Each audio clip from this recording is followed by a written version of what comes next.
Good morning and welcome to doctor stock. ഇന്നത്തെ doctor സ്റ്റോക്കിലെ വിഷയം ശ്വാസം മുട്ടലാണ്. ആസ്മ, അലർജി, അല്ലാത്ത പല അസുഖങ്ങൾ ഇങ്ങനെയൊക്കെ കൊണ്ട് ശ്വാസം മുട്ടലുണ്ടാകും. ഒരുപക്ഷെ ഏറ്റവും കൂടുതൽ രോഗാവസ്ഥകളുള്ള അല്ലെങ്കിൽ ഏറ്റവും കൂടുതൽ ഡോക്ടേഴ്സിനെ കാണുന്ന രോഗികൾ ആരാന്ന് വെച്ചാൽ അലർജി രോഗമുള്ളവരായിരിക്കാം. അപ്പോൾ അങ്ങനെയുള്ള രോഗാവസ്ഥയാണ് നമ്മൾ ചർച്ച ചെയ്യുന്നത്.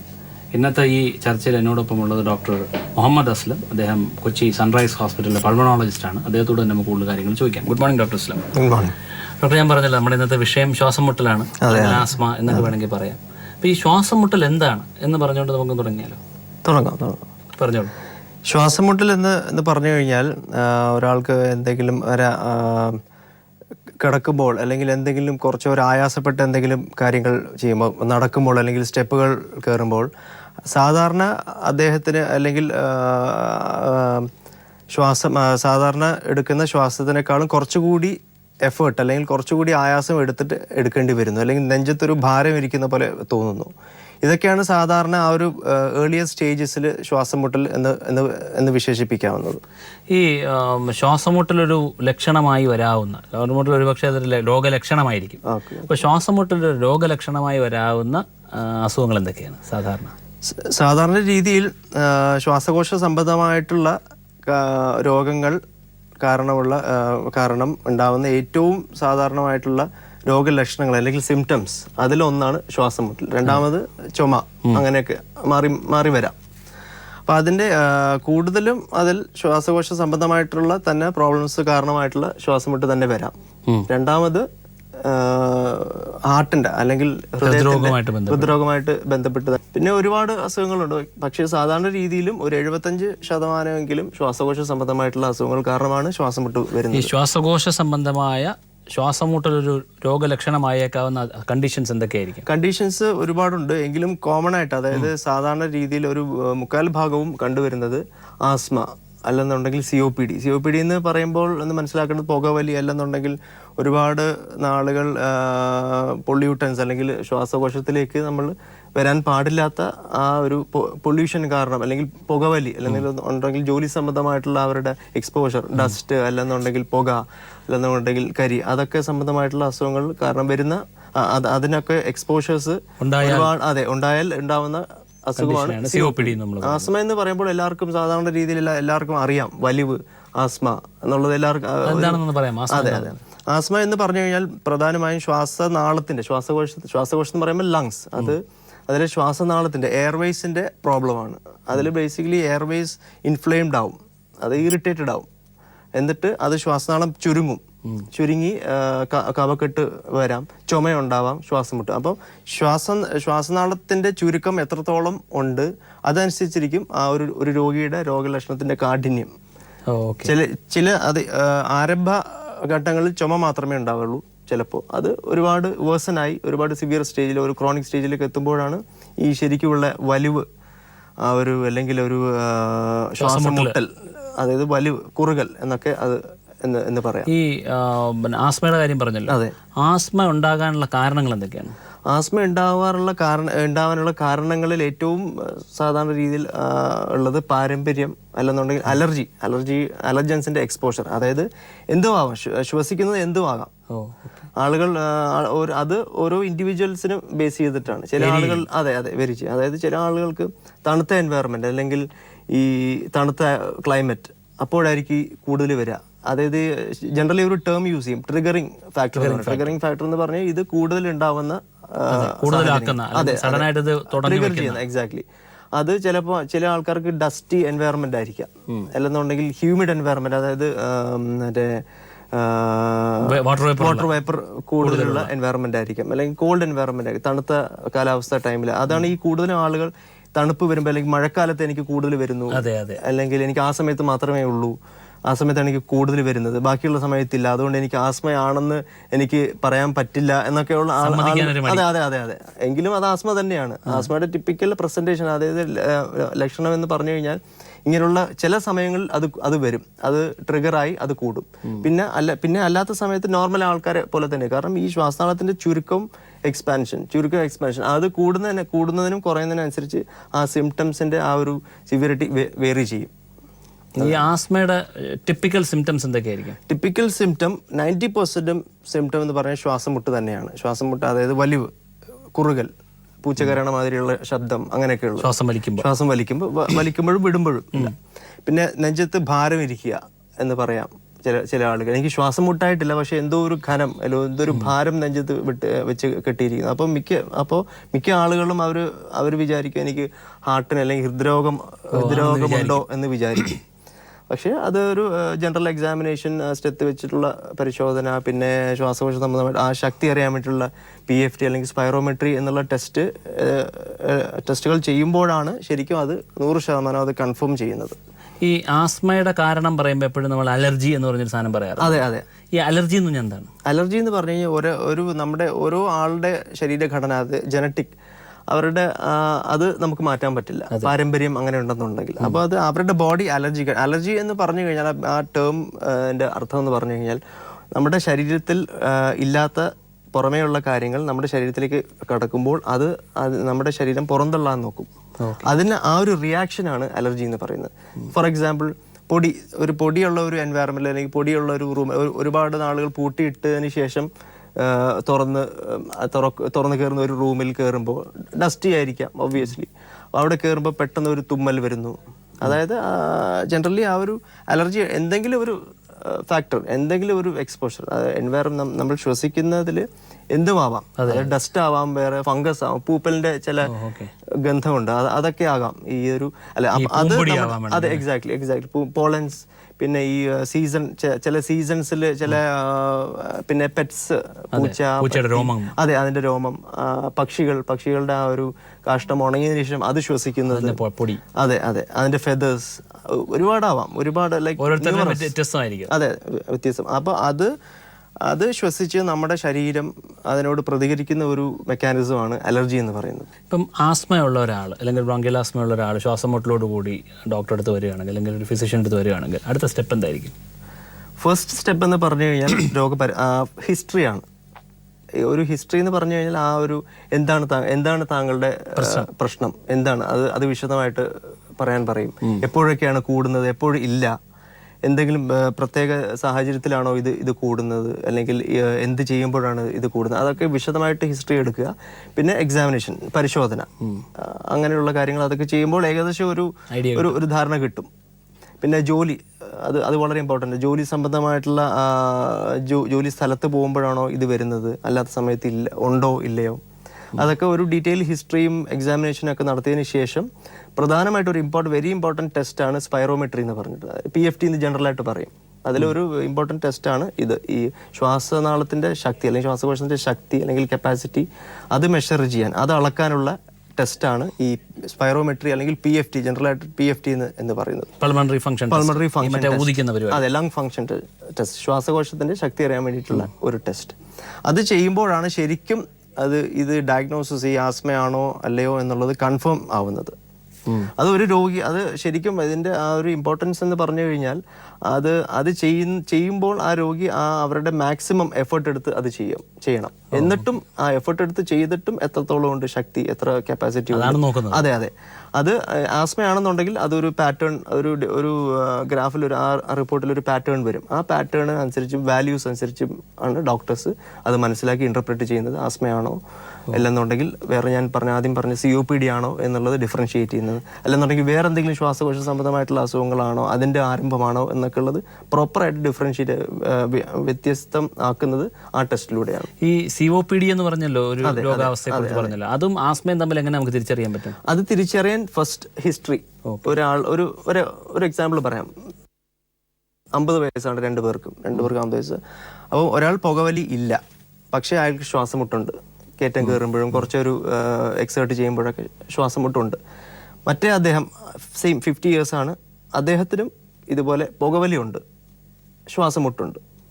അപ്പോൾ ഈ COPDയുടെ ഏറ്റവും കോമൺ ആയിട്ടുള്ള ഒരു COPD ഉണ്ടാവാനുള്ള കാരണം ടൊബാക്കോ സ്മോക്കിംഗ് ആണ്, സിഗരറ്റ് സ്മോക്കിംഗ് ആണ്. ആസ്മ ഉള്ള ആൾക്കാർക്ക്, സ്മോക്കിംഗ് ഉള്ള ആൾക്കാർക്കും വരാം, അല്ലാതെയും വരാം. അതാണ് വ്യത്യാസം. അപ്പോൾ ഹിസ്റ്ററി തന്നെയായി, എത്ര വർഷം ഇതുപോലെ പുകവലിച്ചു, അങ്ങനെയുള്ള എല്ലാ ഡീറ്റെയിൽസും എടുത്തിട്ട് അങ്ങനെ മനസ്സിലാക്കാം. പ്ലസ് പിന്നെ എക്സ്റേ എടുക്കുക, കുറച്ച് ബ്ലഡ് ടെസ്റ്റ് ചെയ്യുക. പിന്നെ ഈ പ്രധാനമായും ഈ PFT അല്ലെങ്കിൽ സ്പൈറോമെട്രി ആ ടെസ്റ്റ് വെച്ചിട്ടാണ് ഡിഫറൻഷിയേറ്റ് ചെയ്യുന്നത്. ഈ രണ്ടും തമ്മിൽ ഡിഫറൻഷിയേറ്റ് ചെയ്ത് ട്രീറ്റ്മെന്റിന് വ്യത്യാസമുണ്ടോ? അതോ ട്രീറ്റ്മെന്റ് ഏറെക്കുറെ സെയിം ആണ്. ലൈക്ക് ഒരു ഏറെക്കുറെ അതിന് സെയിം തന്നെയാണ്. ഇൻഹേലേഴ്സ്, വലിക്കുന്ന മരുന്നുകൾ, ശ്വാസകോശത്തിലേക്ക് നേരിട്ട് എത്തിച്ചെല്ലുന്ന മരുന്നുകളാണ് ഇതിൻ്റെ മെയിൻ മോഡ് ഓഫ് ട്രീറ്റ്മെൻറ്റ്. അത് എല്ലാവരും മനസ്സിലാക്കേണ്ടതാണ്. ഈ ഇൻഹേലേഴ്സിനെ കുറിച്ച് പറയുമ്പോൾ തന്നെ അടുത്ത ചോദ്യം ഇതാണ്. ഇൻഹേലേഴ്സ് എന്ന് പറഞ്ഞു കഴിഞ്ഞാൽ പൊതുവേ ആൾക്കാർക്ക് ഒരു തെറ്റിദ്ധാരണയുള്ള ഇൻഹേലേഴ്സ് അഡിക്ഷൻ ഉണ്ടാക്കും, ഇൻഹേലേഴ്സ് വൺസ് ഉപയോഗിച്ച് തുടങ്ങിയപ്പോൾ ജീവിതകാലം മുഴുവൻ ഉപയോഗിക്കണം, അങ്ങനെ എന്തെങ്കിലും കാര്യങ്ങളുണ്ടോ അതിനകത്ത്? അത് മെയിനായിട്ട് അതിന് ഒരുപാട് കാരണങ്ങളുണ്ട്. അത് ഫസ്റ്റ് ഓഫ് ഓൾ ഈ ഇൻഹേലർ എന്ന് പറഞ്ഞു കഴിഞ്ഞാൽ ഒരു ഈ ശ്വാസകോശ സംബന്ധമായിട്ടുള്ള എസ്പെഷ്യലി ആസ്മ, COPD എന്ന് പറയുന്ന അസുഖങ്ങൾക്ക് ഏറ്റവും best treatment, way of treatment, അത് ചികിത്സാ രീതി ഇൻഹേലേഴ്സ് തന്നെയാണ്. കാരണം എന്താണെന്ന് പറഞ്ഞു കഴിഞ്ഞാൽ എവിടെയാണ് അസുഖമുള്ളത് അവിടത്തേക്ക് നേരിട്ടെത്തുകയാണ്, മരുന്ന് നേരിട്ടെത്തുകയാണ്. ഒരു ഉദാഹരണം പറയാം. ഒരു സ്കിൻ പ്രോബ്ലം, ഇപ്പോൾ എനിക്കൊരു സ്കിൻ പ്രോബ്ലം വന്നു, എന്തെങ്കിലും ഒരു സ്കിൻ പ്രോബ്ലം വന്നു, ഫസ്റ്റ് ഞാൻ എന്താ ചെയ്യുക, ഒരു ഓയിൻമെൻറ്റ് അല്ലെങ്കിൽ ക്രീം ഇടും.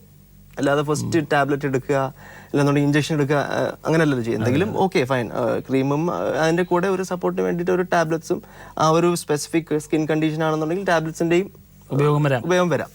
പക്ഷേ ഫസ്റ്റ് യൂസ് ചെയ്യുന്നത് എല്ലാ ഡെർമറ്റോളജിസ്റ്റും ഫസ്റ്റ് പ്രിഫർ ചെയ്യുന്നത് നോർമൽ സ്കിൻ ഡിസീസസിനൊക്കെ ആണെന്നുണ്ടെങ്കിൽ ക്രീം അല്ലെങ്കിൽ ഓയിൻമെൻറ്റ് ഒക്കെ തന്നെയാണ്, ജെൽ. എക്സാക്ട്ലി. അതായത് ലോക്കൽ ആപ്ലിക്കേഷൻ എവിടെയാണ് ത്വക്ക് രോഗത്തിന് ഇത് എന്ന പോലെ തന്നെയാണ് ശ്വാസകോശ സംബന്ധമായിട്ടുള്ള അസുഖങ്ങൾക്ക് നേരിട്ട് ചെല്ലുന്ന മരുന്ന്, വലിക്കുന്ന മരുന്ന്, ഇൻഹേലേഴ്സ്. ശ്വാസത്തിനോടൊപ്പം ചെല്ലുന്ന മരുന്നുകളാണ് ഇതൊക്കെ. അപ്പോൾ അത് ആളുകൾ മനസ്സിലാക്കുന്നില്ല. ഇൻഹേലർ എന്ന് പറയുമ്പോൾ അവരെയും കുറ്റം പറയാൻ പറ്റില്ല ഒരു പരിധിവരെ. കാരണം അവർ കാണുമ്പോൾ തൊട്ടടുത്ത വീട്ടിലുള്ള അമ്മുമ്മ അല്ലെങ്കിൽ അപ്പൂപ്പൻ അല്ലെങ്കിൽ കുറച്ച് പ്രായമുള്ള ഒരു യങ് ആയിട്ടുള്ള ആളാണെന്നുണ്ടെങ്കിലും ഒരുപാട് നാളായിട്ട് എടുക്കുന്നു, ഒരുപാട് വർഷങ്ങളായിട്ട് ഇൻഹേലർ എടുക്കുന്നു, പഫ് എടുക്കുന്നു അല്ലെങ്കിൽ ഇൻഹേലർ എടുക്കുന്നു, എന്നിട്ടും അവരുടെ അസുഖം മാറുന്നില്ല. ഇൻഹേലർ മാറ്റുമ്പോൾ അത് വീണ്ടും വരുന്നു. കാരണം അതിൻ്റെ മെയിൻ പ്രോബ്ലം ഇൻഹേലേഴ്സ് യൂസ് ചെയ്തിട്ടും അസുഖം മാറുന്നില്ല അല്ലെങ്കിൽ കുറയുന്നില്ല അല്ലെങ്കിൽ തൃപ്തികരമായിട്ടുള്ള മാറ്റം കിട്ടുന്നില്ല എന്ന് പറയുന്ന ആളുകളിൽ ഏറ്റവും കോമൺ ആയിട്ടുള്ള കാരണം അത് പ്രോപ്പറായിട്ട് യൂസ് ചെയ്യാത്തതുകൊണ്ട്, ആ ഇൻഹേലേഴ്സ് യൂസ് ചെയ്യുന്ന രീതി, മെക്കാനിസം, ആ ഒരു ടെക്നിക് പ്രോപ്പർ അല്ലാത്തതുകൊണ്ടാണ്. അതാണ് മെയിൻ പ്രോബ്ലം. എക്സാക്ട്ലി. അത് ഓരോ ഇൻഹേലേഴ്സ് എന്ന് പറഞ്ഞു കഴിഞ്ഞാൽ 100 വെറൈറ്റീസ് ഉണ്ട്. ഓരോ ടൈപ്പിലുള്ളതും ക്യാപ്സ്യൂൾ, പൗഡർ ഫോമിലുള്ള വലിക്കുന്ന മരുന്നുണ്ട്, സ്പ്രേ രൂപത്തിലുണ്ട്, ഒരുപാട് ടൈപ്പ് വലിക്കുന്ന മരുന്നുകളുണ്ട്. നെബുലൈസേഷൻസ് ഉണ്ട്, ആവി രൂപത്തിൽ വലിക്കുന്ന അകത്തെടുക്കുന്ന മരുന്നുകളുണ്ട്. അപ്പോൾ ഓരോ രോഗിക്കും അവർക്ക് അവരുടെ അസുഖത്തിൻ്റെ സിവിയറിറ്റിയും അവരുടെ പ്രായം എല്ലാം അനുസരിച്ചിട്ട് വേണം ഈ ഏത് ടൈപ്പ് ഓഫ് ഡിവൈസ് അല്ലെങ്കിൽ ഏത് ടൈപ്പ് ഓഫ് ഇൻഹേലർ ആണ് കൊടുക്കേണ്ടതെന്നുള്ളത് തീരുമാനിക്കുന്നത്. എന്നിട്ട് അവരുടെ ഏറ്റവും പ്രധാനം ഒരു ഡോക്ടർ അല്ലെങ്കിൽ ഒരു ശ്വാസകോശ രോഗവിദഗ്ധന് ഒരു പേഷ്യൻ്റെ അടുത്ത് ഒരു ഇൻഹേലർ പ്രിസ്ക്രൈബ് ചെയ്ത് കൊടുക്കുമ്പോൾ ഏറ്റവും പ്രധാനമായിട്ടുള്ളത് അത് എങ്ങനെ ഉപയോഗിക്കണം, കറക്റ്റ് രീതി, പ്രോപ്പർ ടെക്നിക്, അതും കൂടി പഠിപ്പിച്ച് കൊടുക്കേണ്ടതാണ്. എന്നിട്ട് പോലും മിക്കവാറും അത് പറ്റാതെയും അല്ലെങ്കിൽ പെട്ടെന്ന് വേഗം എടുത്ത് നോക്കാം എന്നുള്ള രീതിയിൽ. അപ്പോൾ ഓൾവേസ് ഫോളോ അപ്പ് വരുമ്പോൾ വീണ്ടും പഠിപ്പിച്ച് വീണ്ടും റിവൈസ് ചെയ്യിപ്പിച്ച് കൊടുക്കേണ്ടതാണ്. ഇതാണ് ഏറ്റവും ഇമ്പോർട്ടൻ്റ് ആയിട്ടുള്ള കാരണം. ബിക്കോസ് ഒരു ടാബ്ലറ്റ്, ഇപ്പോൾ എനിക്കൊരു ടാബ്ലറ്റ് ഞാൻ കഴിക്കാമെന്ന് പറഞ്ഞാൽ അത് കഴിക്കുന്നു, വെള്ളം കുടിക്കുന്നു, കഴിഞ്ഞു, വേറെ ഒന്നും ശ്രദ്ധിക്കാനില്ല. ഒരു കാര്യം ശ്രദ്ധിക്കാനുള്ള ബിഫോർ ഓർ ആഫ്റ്റർ ഫുഡ്, അത്രേ ഉള്ളൂ. പക്ഷേ ഇത് ബിഫോർ ആവാം, ആഫ്റ്റർ ഫുഡ് ആവാം. പക്ഷെ ആ എടുക്കുന്ന ടെക്നിക് പ്രോപ്പർ അല്ലെന്നുണ്ടെങ്കിൽ ഈ മരുന്നുകൾ കൊണ്ട് ഒരു ഉപയോഗം അല്ലെന്നുണ്ടെങ്കിൽ വിചാരിച്ച എഫക്റ്റ് കിട്ടില്ല എന്നുള്ളതാണ് ഏറ്റവും ശ്രദ്ധിക്കേണ്ട കാര്യം. ഈ ശ്വാസകോശ രോഗങ്ങൾ, ഇപ്പം ആസ്മ പോലത്തെ രോഗങ്ങൾ നമ്മൾ ശരിയായ രീതിയിൽ ചികിത്സിച്ചില്ലെങ്കിൽ ഉണ്ടാവാൻ സാധ്യതയുള്ള കോംപ്ലിക്കേഷൻസ് അത് ഈ ആസ്മ പോലുള്ള അസുഖങ്ങൾ പ്രോപ്പർ രീതിയിൽ ഇപ്പോൾ ഇൻഹേലേഴ്സ് അല്ലെങ്കിൽ ടാബ്ലറ്റ്സ് എന്നുള്ള രീതിയിൽ പ്രോപ്പറായിട്ടുള്ള ഒരു ഫോളോ അപ്പ് അല്ലാത്തൊരു ട്രീറ്റ്മെൻറ്റ് ഇല്ലാത്തതിൻ്റെ ഫലം എന്ന് പറഞ്ഞു കഴിഞ്ഞാൽ അതിൻ്റെ സിവിയറിറ്റി കൂടും. ഓരോ തവണയും ആസ്മയുടെ ആ ഒരു കൂടുതലുള്ള ടൈം വരുമ്പോഴും ആ ആസ്മയുടെ അല്ലെങ്കിൽ ശ്വാസനാളത്തിൻ്റെ കപ്പാസിറ്റി കുറഞ്ഞു വരും. അപ്പോൾ ഒരു രോഗിക്ക് കഴിഞ്ഞ വർഷം എനിക്ക് 3 തവണയെ വന്നിട്ടുള്ളൂ. അത് അത്ര കഠിനമല്ലായിരുന്നു. ജസ്റ്റ് കുറച്ച് നേരം ഞാൻ റെസ്റ്റ് എടുത്തു അല്ലെങ്കിൽ ചൂടുവെള്ളം കുടിച്ചപ്പോൾ മാറി. അത് പ്രോഗ്രസ് ചെയ്ത് നെക്സ്റ്റ് ഇയർ എന്താണെന്ന് പറഞ്ഞാൽ എനിക്ക് 3 തവണ കഴിഞ്ഞ വർഷം വന്നിരുന്നത് എനിക്ക് 6 തവണയായി. പക്ഷേ വന്നപ്പോൾ അതിൻ്റെ കാഠിന്യം കൂടി, എനിക്ക് ഹോസ്പിറ്റലിൽ പോകേണ്ടി വന്നു. അത് പ്രോപ്പർ ചികിത്സ എടുത്തില്ലെങ്കിൽ അങ്ങനെ കൂടിക്കൊണ്ടിരിക്കും എന്ന് പറഞ്ഞാൽ ICU അഡ്മിഷൻ ആവാം. അതായത് പണ്ടൊക്കെ ഈ ഇൻഹേലേഴ്സിൻ്റെ ടൈമൊന്നും ഇല്ലാത്ത ടൈമിലൊക്കെ ഇതൊരു മരണത്തിന് കാരണമാകുന്ന ഒരു കോമൺ കണ്ടീഷൻ ആയിരുന്നു ഈ ആസ്മ എന്ന് പറഞ്ഞാൽ. കാരണം ശ്വാസനാളം നല്ല രീതിയിൽ പെട്ടെന്ന് ചുരുങ്ങി കഴിഞ്ഞാൽ പിന്നെ എന്ത് ചെയ്തു കഴിഞ്ഞാലും പിന്നെ റിവൈവ് ചെയ്യാൻ പറ്റാത്തൊരു സ്റ്റേജ് വരും. ട്യൂബ് ഇടേണ്ടി വരും, ഇൻറ്റ്യൂബേറ്റ് ചെയ്യേണ്ടി വരും, വെന്റിലേറ്ററിൽ കണക്ട് ചെയ്യേണ്ടി വരും. അപ്പോൾ അതൊക്കെ വളരെയേറെ മാറി. ഈ ഇൻഹേലേഴ്സിൻ്റെ ആ ഒരു ട്രീറ്റ്മെൻറ്റും ഇൻഹേലേഴ്സിൻ്റെ ആ ഒരു പുതിയ മെഡിസിൻസും അതൊക്കെ വന്നതോടുകൂടി വളരെ വളരെ വ്യത്യാസം വന്നു തുടങ്ങി ആക്ച്വലി. ഈ ശ്വാസകോശ രോഗം അല്ലെങ്കിൽ ആസ്മ പോലുള്ള ഒരു അസുഖം ചികിത്സിക്കുമ്പോൾ ഉണ്ടാവാൻ സാധ്യതയുള്ള ഏറ്റവും വലിയ ചലഞ്ച് എന്താ? ഏറ്റവും വലിയ ചാലഞ്ച് എന്ന് പറഞ്ഞു കഴിഞ്ഞാൽ ആ ഒരു രോഗി അല്ലെങ്കിൽ ഒരു ആസ്മ പേഷ്യന്റിനെ പറഞ്ഞ് കൺവിൻസ് ചെയ്യുക എന്നുള്ളതാണ്. ഇൻഹേലേഴ്സ് ഉപയോഗിക്കാൻ ഏറ്റവും നല്ലതാണ്, അതാണ് ഏറ്റവും ഫസ്റ്റ് യൂസ് ചെയ്യേണ്ടത്, ടാബ്ലറ്റ്സ് അല്ല. അതാണ് ഏറ്റവും വലിയ ചാലഞ്ച്. എല്ലാവരും, എല്ലാ ഡോക്ടേഴ്സും എല്ലാ ശ്വാസകോശ രോഗ വിദഗ്ധന്മാരും ഫേസ് ചെയ്യുന്ന ചാലഞ്ച് അതാണ്. സെക്കൻഡ് തിങ്, ഇത് കറക്റ്റ് പഠിപ്പിച്ച് കൊടുത്തിട്ട് അത് കറക്റ്റ് ഫോളോ അപ്പ് ചെയ്യുക എന്നുള്ളതാണ്. ഇത് ഇത്ര കൃത്യമായി ഇത്രയും ദിവസം അല്ലെങ്കിൽ ഇത്രയും മാസം യൂസ് ചെയ്യണം, ഇത്ര മാസം കഴിഞ്ഞ് എനിക്കൊന്ന് അസസ് ചെയ്യാൻ വേണ്ടി ഡോക്ടറിനെ അസസ് ചെയ്യാൻ വേണ്ടിയിട്ട് തിരിച്ചു വരണം. പലപ്പോഴും നടക്കൂല. ഇല്ല, കാരണം ഈ ഇൻഹേലേഴ്സ് അതിന്റെ എഫക്റ്റീവ്നെസ് ആണ്. അത് മിക്ക ആൾക്കാരും അത് 1 വീക്ക് കറക്റ്റ് യൂസ് ചെയ്യും അല്ലെങ്കിൽ 2 വീക്സ് യൂസ് ചെയ്യും. അപ്പോൾ ഏറെക്കുറെ ഒരു more than 90% സിംറ്റംസ് മാറിക്കഴിഞ്ഞാൽ ഓക്കെ, എനിക്ക് അസുഖമില്ല, അപ്പോൾ പിന്നെ ഞാൻ എന്തിനാ വലിക്കുന്നവരെന്ന് യൂസ് ചെയ്യുന്നു.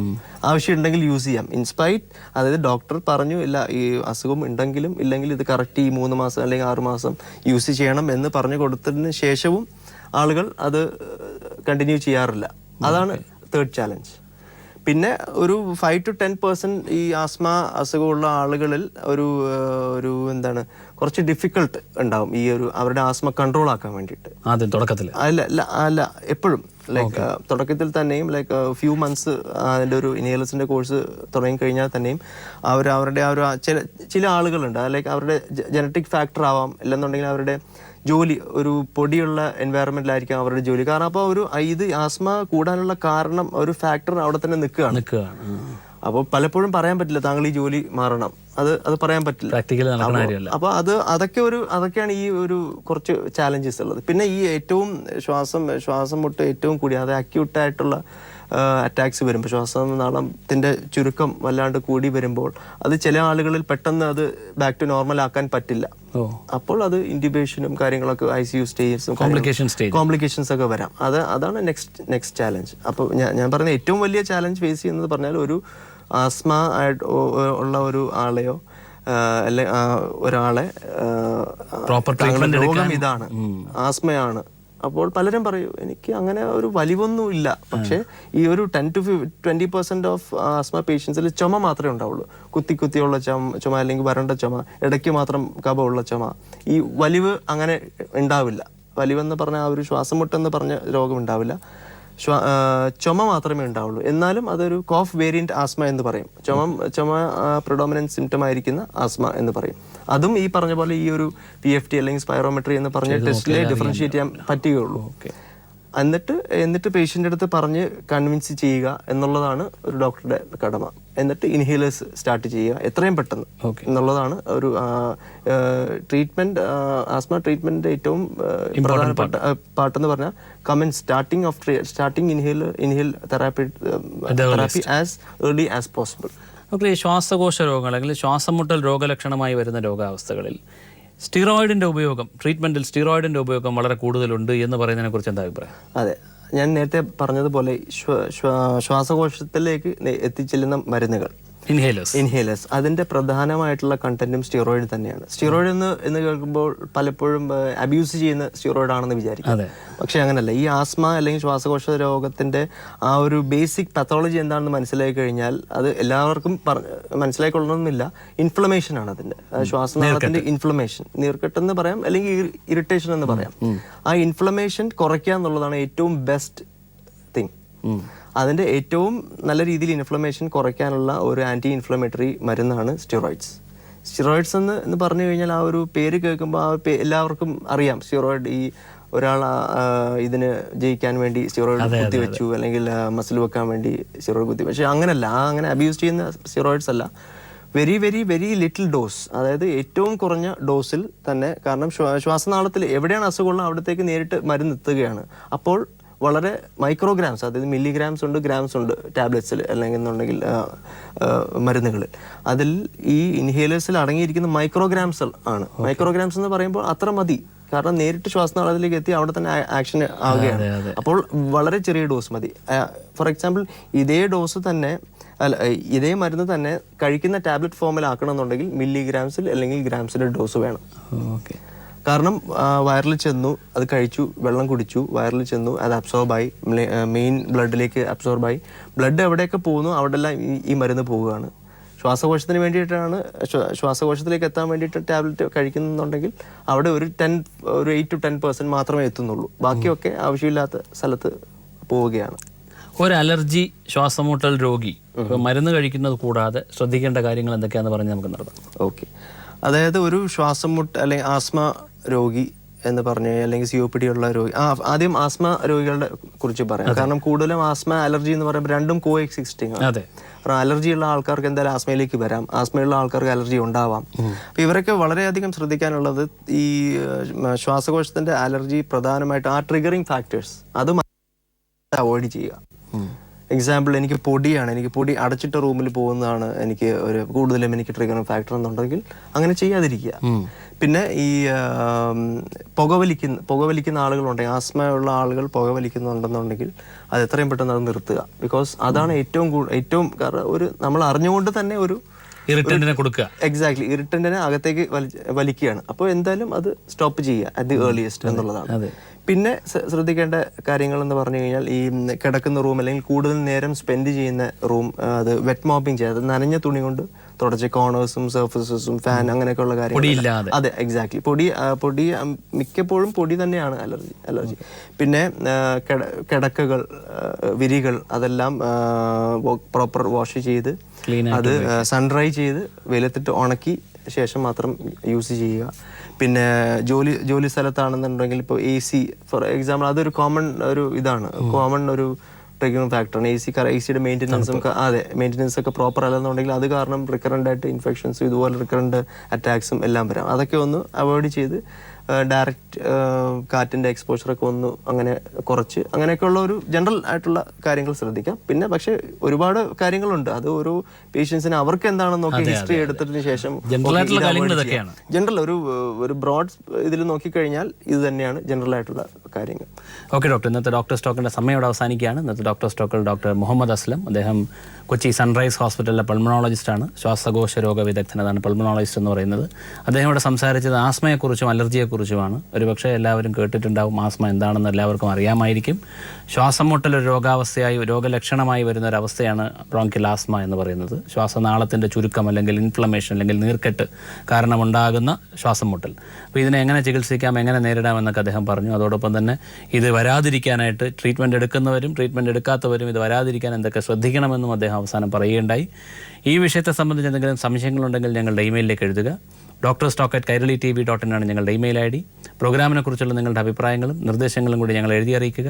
അടുത്തയാഴ്ച വീണ്ടും കാണാൻ മറ്റൊരു വിഷയമായിട്ട്. ബൈ.